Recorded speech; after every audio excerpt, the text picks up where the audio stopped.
At my housewarming party, my sister said, "This $960,000 house is just right for my kids." Then Mom added, "Start packing." I just smiled, pulled out my phone, and showed them the paper that changed everything. "Remember when you threw me out at 18? I bought this house with." You know, there are moments in life that just punch you in the gut, leaving you gasping for air. For me, one of those moments was watching my sister, Cassandra, and our mother, Eleanor, strut into the housewarming party for my new $960,000 home. A home that represented every single sacrifice, every late night, every ounce of hustle I poured into building my tech company. And yet, the knot in my stomach tightened, my skin crawling, because I recognized that look in their eyes, the same look I saw when I was 18, the night my entire world shattered. Growing up in Boston, our family seemed pretty normal from the outside. Dad in finance, Mom with her boutique, 2 daughters, and even a golden retriever named Rusty. But appearances, as they say, can be deceiving. When I was 12, the cracks started to show. Dad moved out, and while the divorce itself wasn't dramatic, what followed set the stage for years of pure family dysfunction. Cassandra, 3 years my senior, eventually married Eric, an investment banker from a wealthy family. Their wedding? Lavish. Mom blew nearly $50,000 she didn't have, claiming a daughter only gets married once. I was 19, working 2 jobs, going to community college, barely scraping by to afford my bridesmaid dress. Then came the babies, Thomas, Natalie, and Benjamin. With each child, Cassandra's sense of entitlement grew, and Mom was always there to bail them out, often at my expense. "Your sister has 3 children to feed," Mom would say. "What do you need extra money for anyway? Books? Can't you just use the library?" Meanwhile, I was working myself to exhaustion. Scholarships helped, but without family support, I was a barista in the mornings, a tutor in the afternoons, and a data entry clerk on weekends. Sleep was a luxury I couldn't afford. Dad, after moving to Chicago and starting a new family, became a distant echo. Mom, honestly, made it harder for him to stay connected with me, forgetting to tell me when he called or accidentally deleting his messages. But I persevered. While Cassandra posted perfect family vacation photos, I pulled all-nighters, coding, and studying. I graduated at the top of my class. Mom came to my high school graduation, but left early because Cassandra called. Thomas had a mild fever. I never complained. I just accepted this was my reality and became determined to build my own success on my own terms. I didn't need their approval. What I didn't expect was how dramatically everything would change on my 18th birthday. That night defined everything that followed, leading directly to the confrontation 14 years later. My 18th birthday was a Tuesday. I remember because I'd actually managed to get the evening off, a rare treat. I didn't expect a big celebration. Cassandra and Eric were expecting their 3rd, and all the family attention was on them. Still, turning 18 felt significant. I was legally an adult, finishing high school, and had partial scholarships to 3 universities. I got home from my tutoring job to find Mom and Cassandra at the kitchen table, buried in spreadsheets. They barely looked up. "Leftover lasagna in the fridge if you're hungry," Mom said, eyes glued to the papers. I heated a plate and joined them, curious. "What are you working on?" Mom glanced up. "Just figuring out some financial matters. Cassandra and Eric need a bigger house now that Benjamin's on the way." I nodded, used to these conversations. But then, a chill went through me. "Why do you have my college paperwork?" Cassandra sighed dramatically. "We might as well tell her, Mom." Mom straightened the papers and looked at me with that familiar expression, the one that always preceded me needing to make some family sacrifice. "Hazel, we need to discuss your college plans," she began. With Cassandra expecting again, they really need a 4-bedroom house. Eric's bonus wasn't as large as they expected this year, and they're a bit stretched. I sat silently, already knowing where this was going. "The thing is," Cassandra interjected, "we've calculated everything, and even with Eric's salary and Mom helping with the down payment, we're still short." "Short for what?" I asked, even though I already knew. "We need to use your college fund," Mom stated flatly. "It's not like you don't have scholarships already. And community college is perfectly respectable. You can transfer to a university later when things aren't so tight for the family." My college fund. The money Dad had started before the divorce, the money Mom had promised was untouched for my education. The fund I was counting on to cover what scholarships wouldn't. "But that's my money," I said quietly. "Dad set it aside for my education." Cassandra rolled her eyes. "Don't be selfish, Hazel. We're talking about a home for your niece and nephews." Where are they supposed to sleep? Should Benjamin just live in a closet because you want to attend some fancy university? That's not what I'm saying. I protested. But I've worked so hard for this. I've maintained a 4.0 GPA while working multiple jobs. Those scholarships won't cover everything. You can take out loans like everyone else. Cassandra snapped. Eric and I have a mortgage. That's life. Or, Mom added, you could live at home and attend community college. That would be much more economical. Something inside me shifted. A lifetime of compliance and acceptance gave way to pure indignation. No. The simple word hung in the air. Mom blinked, unaccustomed to any resistance from me. Excuse me? No. I repeated, stronger this time. That money is for my education. Dad, and you set it aside for me. It's not Cassandra's house fund. Mom's expression hardened. This isn't a negotiation, Hazel. This is what's happening. Your sister has a family to provide for. And I have a future to build. I countered, my voice shaking. I've earned those scholarships. I've worked while maintaining perfect grades. I deserve to use my college fund for college. Cassandra laughed, a cold, dismissive sound. Oh, please. Like you know anything about real responsibility. Try having 3 children before you lecture us on what you deserve. Tears threatened, but I held them back. This isn't fair, and you know it. Mom stood up, her chair scraping. My priority is my education. I said. That's not wrong. Well then, Mom crossed her arms. If that's your attitude, you have a choice to make. Accept that the money is going to help your sister, or pack your bags and figure out life on your own. You're 18 now, after all. The ultimatum hung in the air. Cassandra looked smug, certain I'd back down, as I always had. But something had broken inside me. Years of being second best, of sacrificing my needs for Cassandra's wants. I stood up slowly. I'll pack my bags. The shock on their faces would have been satisfying if I hadn't been absolutely terrified.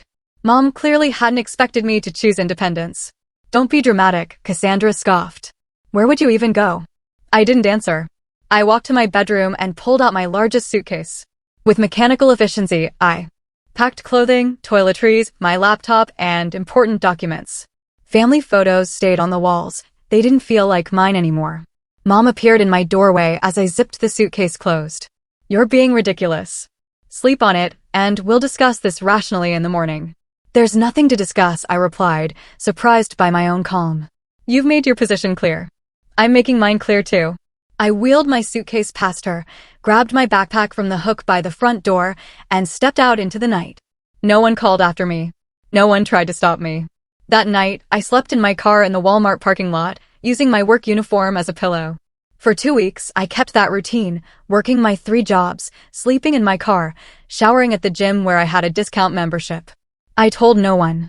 On the 15th day, Professor Diane Reynolds, my computer science teacher, noticed me dozing in the library.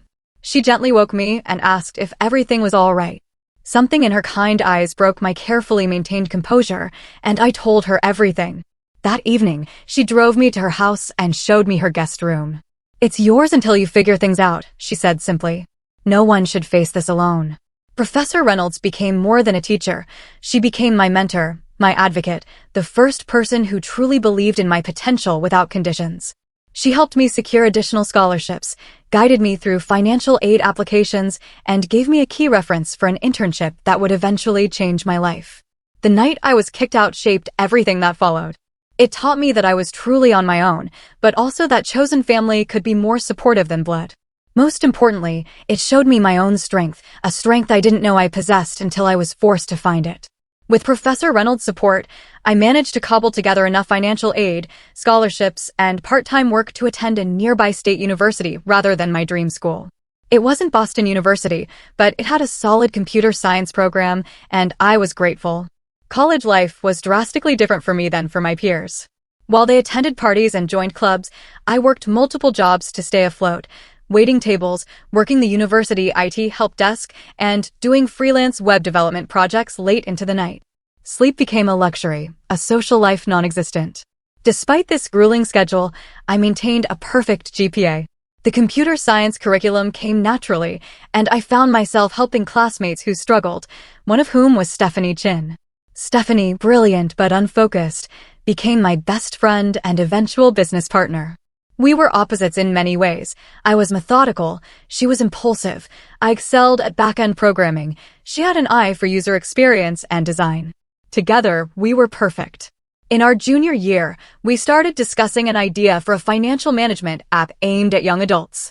Most existing tools were for people already financially stable, not for those living paycheck to paycheck like we were. We recognized a gap, and we were determined to fill it. Using campus resources, we developed a prototype. We called it Sens, an app that helped users visualize spending, automate savings, and build credit responsibly. Our professors were impressed, and more importantly, our fellow students found it genuinely useful. After graduation, Stephanie and I faced a decision: take stable corporate jobs or pursue our startup dream. The safe choice was tempting, especially given my financial insecurity, but I remembered Professor Reynolds' words: sometimes the riskiest path leads to the greatest rewards. We took the risk, moving into a tiny, roach-infested apartment to save money. We devoted ourselves entirely to senators I coded while eating ramen. Stephanie designed user interfaces until dawn. We attended every networking event, pitch competition, and startup workshop we could find. 6 months of rejections followed. Investors thought we were too young, too inexperienced, or focusing on the wrong demographic. College students don't care about financial planning, one venture capitalist told us dismissively. But we persisted. A breakthrough came when we won a small business grant that allowed us to hire our first employee, a marketing specialist who helped us refine our messaging. We pivoted slightly, targeting recent graduates burdened with student loans rather than current students. The app gained traction, slowly at first, then exponentially.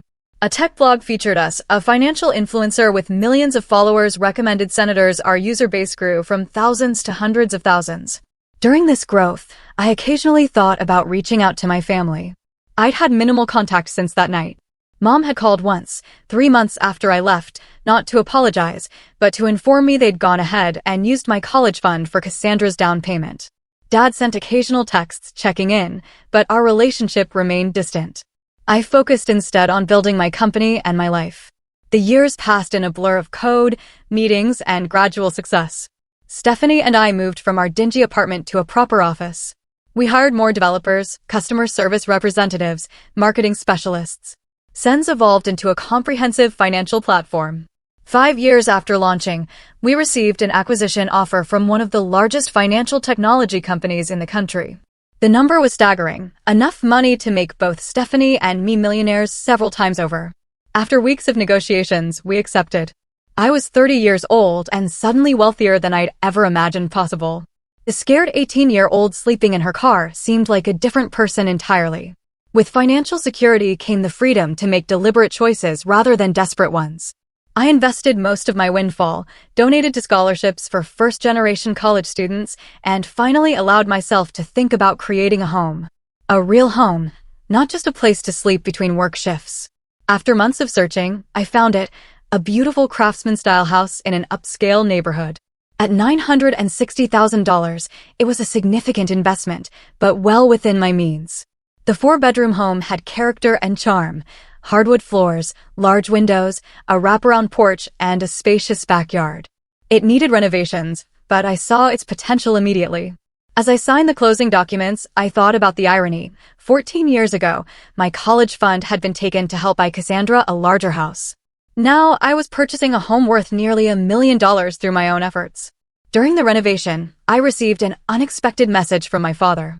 He'd seen news of Sen's acquisition online and wanted to congratulate me. Our conversation was awkward but opened a door. He explained that he'd lost track of me after I left and had been too ashamed to try harder to find me. He divorced again and moved back to Boston. Would I consider meeting for coffee? That coffee meeting was tense but healing. Dad apologized for his absence during my difficult years. He admitted to knowing about the college fund situation, but feeling powerless to intervene. I didn't forgive him immediately, but I appreciated his honesty. We agreed to work on rebuilding our relationship slowly. During our conversation, he mentioned Cassandra and Eric were having financial troubles again. Apparently, they'd had to downsize after Eric's company underwent restructuring. Mom was still supporting them however she could. "They don't know about your success," Dad said. "I haven't told them." I nodded, unsure how I felt about that. Part of me wanted them to know, to see that I'd succeeded despite their lack of support. Another part preferred my accomplishments to remain private. As my house renovations neared completion, I decided to host a housewarming party. After some consideration, I added my family to the guest list. Stephanie thought I was setting myself up for disappointment, but I felt it was time to close that chapter of my life, one way or another. I sent formal invitations to Dad, Mom, Cassandra, and Eric. Dad responded immediately with acceptance. Mom called, surprised but agreeable. Cassandra sent a text, looking forward to seeing how you're doing. We'll be there. The stage was set for a reunion I never expected, one that would prove more dramatic than even I could have anticipated. The morning of my housewarming party dawned bright and clear. I woke early, despite having stayed up late putting final touches on the house. Every room was perfect. The living room with its comfortable sectional and built-in bookshelves, the gourmet kitchen with marble countertops and professional-grade appliances, the dining room that could seat 12 comfortably, and upstairs. 4 beautifully appointed bedrooms, including a master suite with a balcony overlooking the backyard. Stephanie arrived at 10, armed with champagne and decorations. "Are you sure you want to go through with this?" she asked, arranging flowers. "It's not too late to uninvite them." "I need closure," I replied, though my stomach churned at the thought of seeing my mother and sister again. Besides, they're just 3 people out of 30 guests. If things get uncomfortable, we'll have plenty of buffers. The caterers arrived at noon, setting up stations throughout the first floor. By 3, everything was ready. Food, drinks, music, and my nerves on edge. My colleagues from the tech world arrived first, followed by neighbors.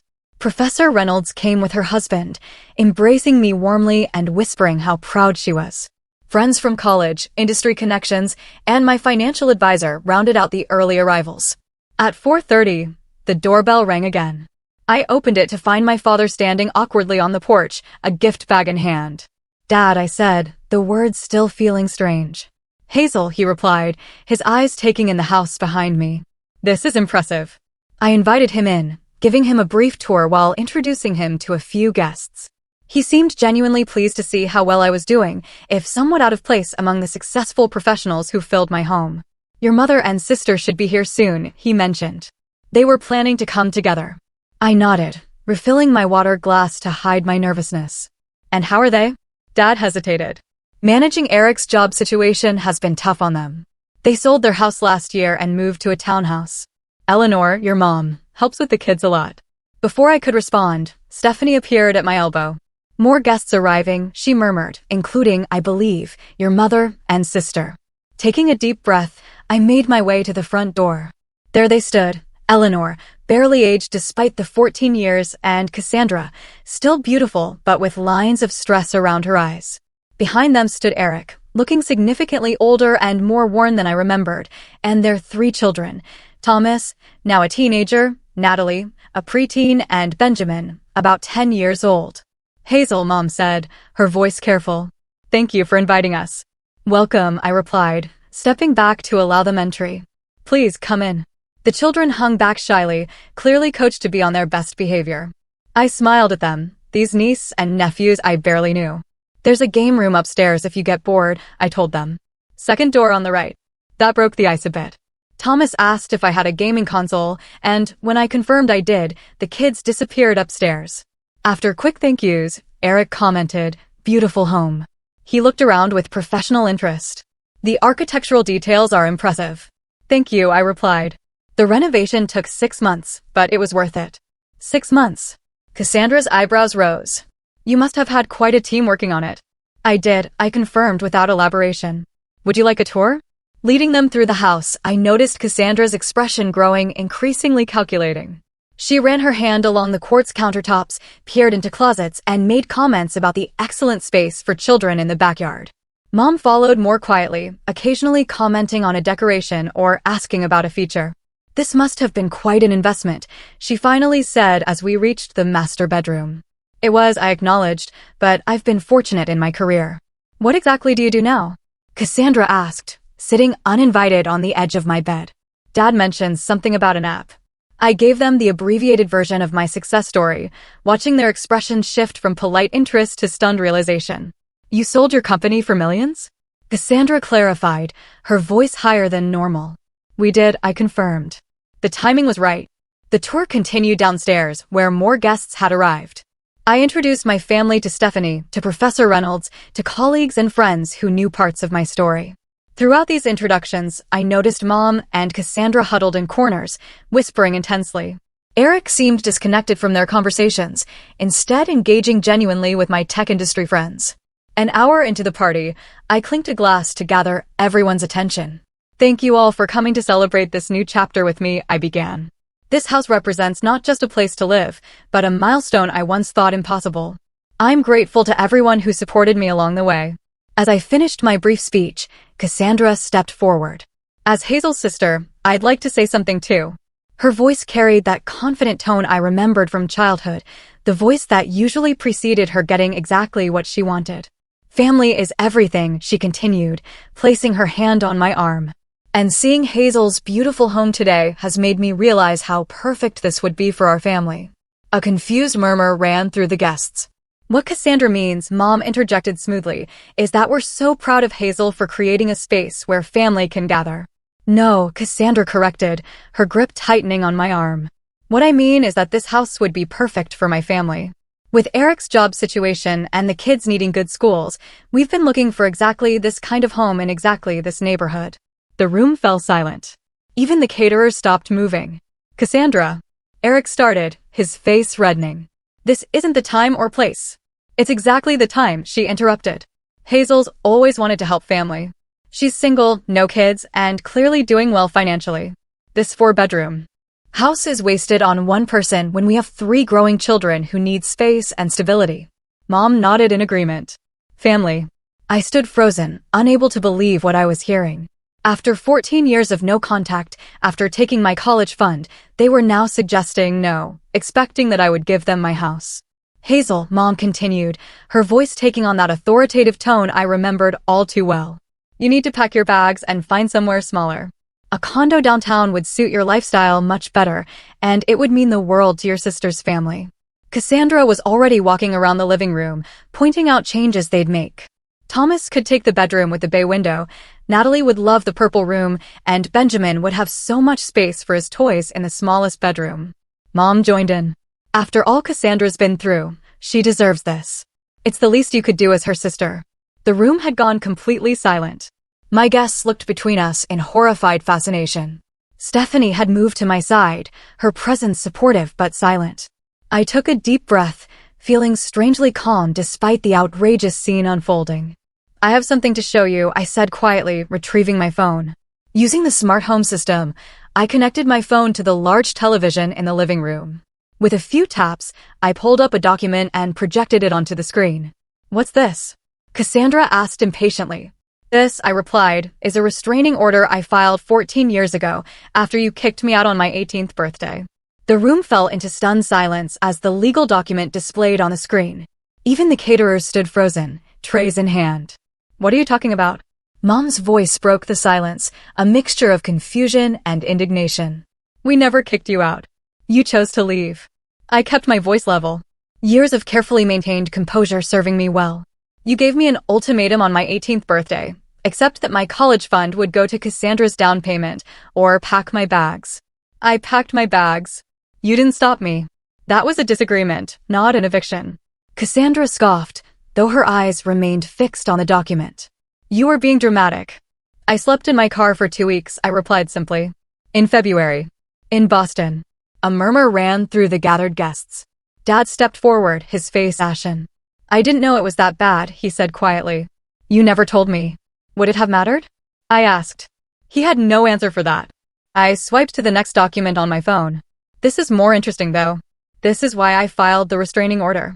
The screen now showed credit reports and loan applications, all in my name, all from the period immediately after I left home. What is this? Eric asked, moving closer to the screen, his financial background allowing him to understand what he was seeing before the others. After I left, someone opened 3 credit cards and took out a personal loan in my name, I explained. They had my social security number, my birth certificate, and enough personal information to pass security questions. The total debt was just over $45,000. Mom's face had gone white. Cassandra suddenly became very interested in her wine glass. Fortunately, I continued, the detective who helped me was thorough. The credit cards were used at stores Cassandra frequented. The loan money was deposited into an account that then transferred the exact amount to your joint checking account, Eric. Eric turned slowly to face his wife. You told me that money was from your mother. A gift to help with the down payment. It was. Cassandra insisted. Mom helped arrange it. By committing identity theft against your own daughter? Professor Reynolds spoke up, her academic demeanor giving way to protective anger. That's a felony, in case you weren't aware. I'm sure there's been some This is the police report I filed, I interrupted, pulling up another document. I had enough evidence to press charges for identity theft and fraud. The detective was particularly interested in this loan application. I zoomed in on a signature where someone attempted to forge my signature but spelled my middle name incorrectly. Cassandra's hand shook so badly she had to set down her wine glass. If you filed charges, why weren't we arrested? She challenged, though her voice lacked conviction. Because I didn't pursue it, I answered simply. I was 18, terrified, and despite everything, you were still my family. So I made a deal with the detective. I would pay off the fraudulent debts myself if they documented everything, but held off on prosecution. I swiped to another document. This is proof of payment. Every cent of that $45,000, plus interest, paid by me over 3 years while I was putting myself through college, working 3 jobs, sleeping 4 hours a night, eating ramen noodles to survive, while paying off debt I never incurred. Eric looked physically ill. I had no idea, he said, his voice barely audible. Cassandra told me her parents were helping with the down payment as a gift. Just one parent, I corrected gently. And it wasn't a gift. It was theft. Mom finally found her voice. You're twisting everything to make yourself the victim, she accused. We've always done everything we could for you. Sometimes families need to make hard choices for the greater good. The greater good? Dad's voice rose unexpectedly. Eleanor, she was 18. Our daughter. And you stole from her. Mom turned on him. Don't you dare judge me, Michael. You walked away. You left me to handle everything. I left you, not our daughters, he retorted. And I certainly didn't authorize you to steal Hazel's college fund or commit fraud in her name. I knew about the college fund, he admitted, turning to me. I'm sorry I didn't fight harder for you, but the credit cards, the loan. I had no idea. I nodded, accepting his partial apology for what it was. Cassandra, seeing support crumbling, changed tactics. It was a difficult time, she said, tears welling in her eyes. We had a baby, needed a home. Mom was just trying to help us. And you weren't around to ask. If you'd stayed, communicated, maybe things would have been different. Maybe, I acknowledged. But that doesn't justify fraud. I swiped to another document. This might interest you too, Eric. While investigating the identity theft, I discovered quite a bit about your family finances. These are records of 6 failed business ventures Cassandra invested in without your knowledge, using joint funds. The total losses exceeded $200,000 over 8 years. Eric's face drained of color. What business ventures? Her college friend Megan's clothing boutique, her cousin's restaurant, a subscription box service for luxury pet products, among others, I listed. All failed within a year. All received substantial investments from your family accounts. Those were personal loans to friends. Cassandra protested weakly. They were going to pay back everything with interest. Is that why you hid the paper? The room had become uncomfortably tense. Guests were looking for exits, unsure whether to stay for this clearly private family meltdown. I think I said clearly that we've gotten off track. You came here today to claim my home for yourselves, based on the assumption that I would once again sacrifice my needs for Cassandra's wants. I'm making it clear that will never happen again. So you'll throw your own sister's family out on the street? Mom demanded. Where's your compassion? My compassion? I laughed, though there was no humor in it. Where was your compassion when I was sleeping in my car in winter? Where was your compassion when you stole my identity and left me with crushing debt before I'd even started college? Mom opened her mouth, then closed it again. I'm not throwing anyone out on the street, I continued, more gently. But I'm not giving up my home. If you need financial help, I'm willing to discuss setting up education funds for Thomas, Natalie, and Benjamin. They're innocent in all this, and I'd like to know my niece and nephews. We don't need your charity. Cassandra snapped, though Eric's expression suggested otherwise. It's not charity, I replied. It's family helping family the right way. Mom grabbed her purse. I think we've heard enough. Cassandra, children, we're leaving. The children are upstairs playing video games, I reminded her. And I think Eric might want to stay. Eric nodded slowly.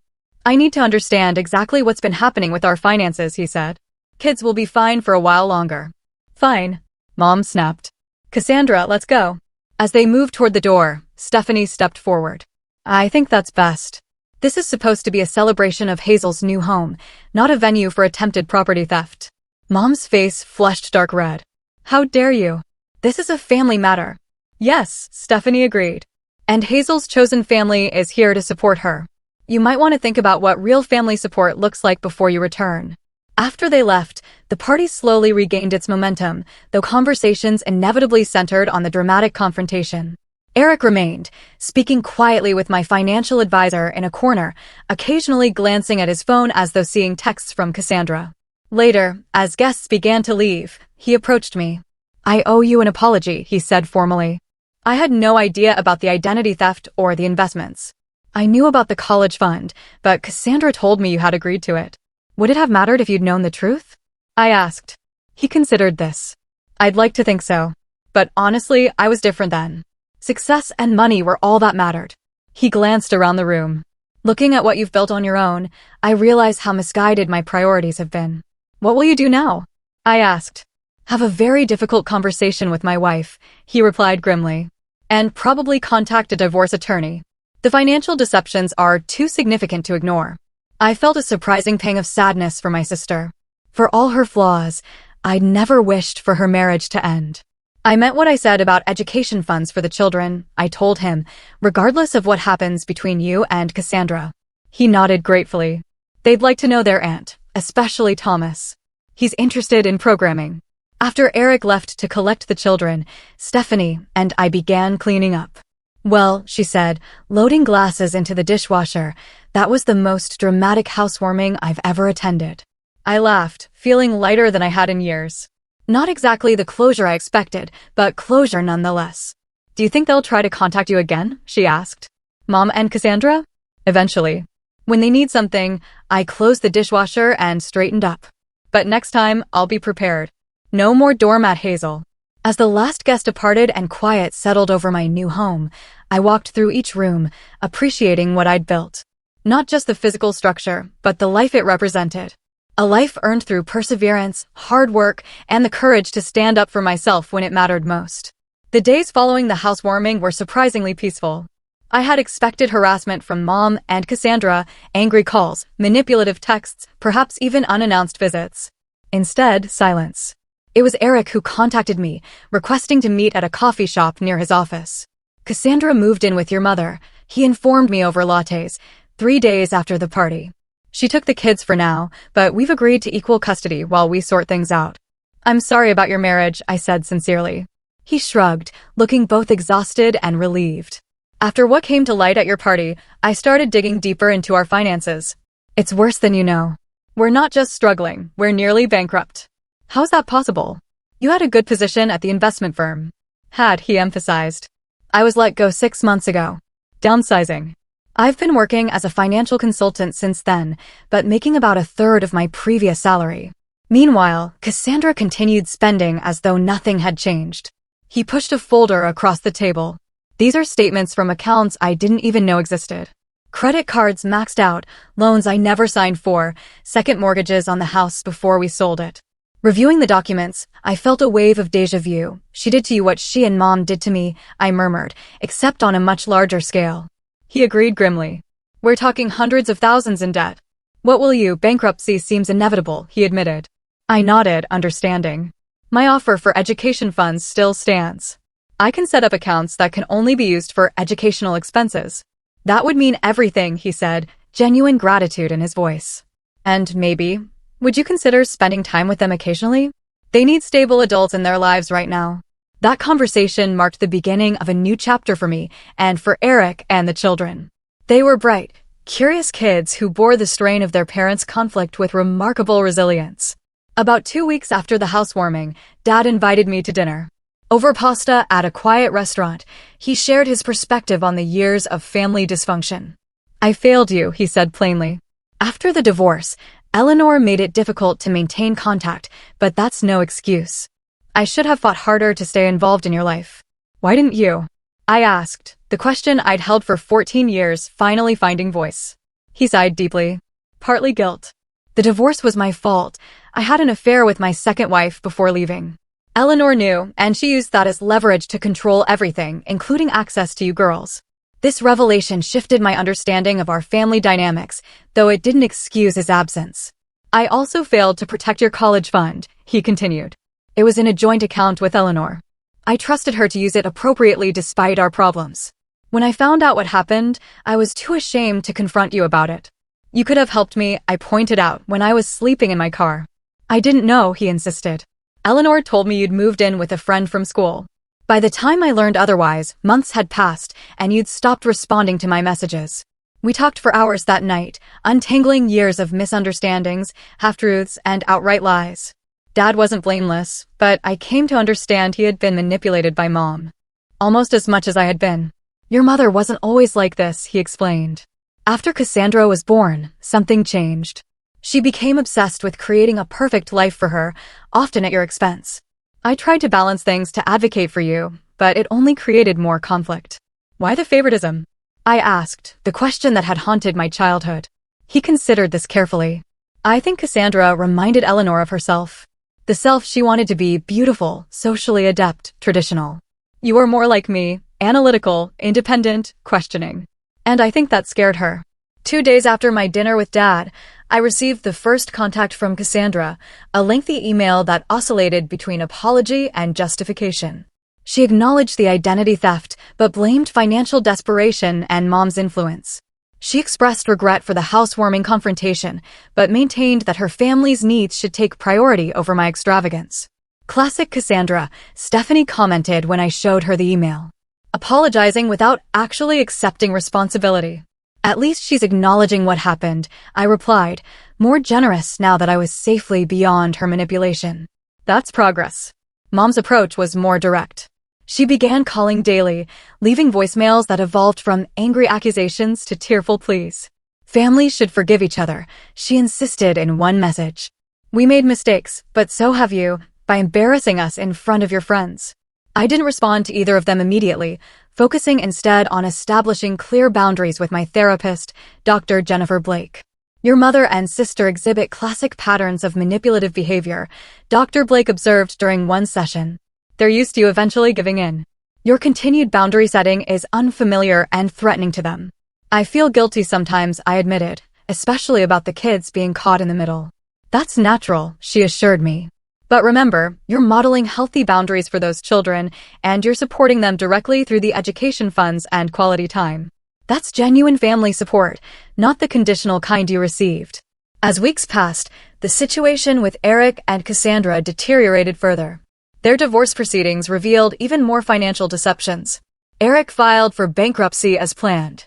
Cassandra and the children continued living with Mom, whose modest home was now overcrowded and tense.